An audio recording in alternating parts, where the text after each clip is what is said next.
สบายดีพี่น้องเพื่อนเฟซทุกคนนี่เขาก็มานี่ก็ออกมานี่เป็นแถวท่าเสด็จนี่นะหนองคายอันนี้ก็แม่นแดงแหนมเนืองนี่ละแถวนี้เริ่มนิดไปแม่นแดงแหนมเนืองหมดอันนี้ก็เป็นขัวมิตรภาพลาวไทยนี่แคมป์ของหรือว่าริมโขงยืนสวัสดิ์สวย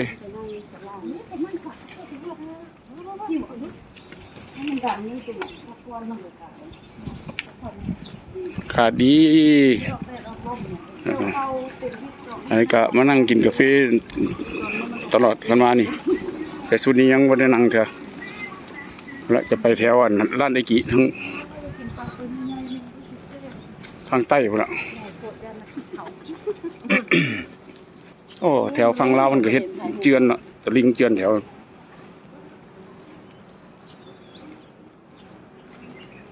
แคมป์ของหนองคายอันนี้เป็นบ้านเมริมน้ำนี่มานอนอยู่นี่ตลอดนี่บ้านพักเมริมน้ำ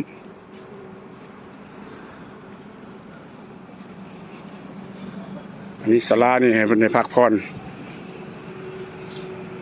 อันนี้เป็นเรือให้ก็นักท่องเที่ยวแต่ก่อนเป็นแพลอยน้ำแบบอยู่นะทางงอนเดี๋ยวนี้เขาจะว่าอันตรายก็จะเลยถึงเนื้อแบบนี้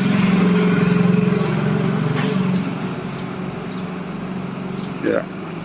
วันนี้จะทายลงไปใต้ไปนั่งชมวิวแคมป์แพ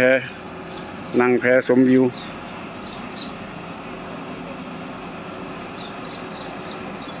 นี่ก็เป็นฝั่งลาวท่าเรือ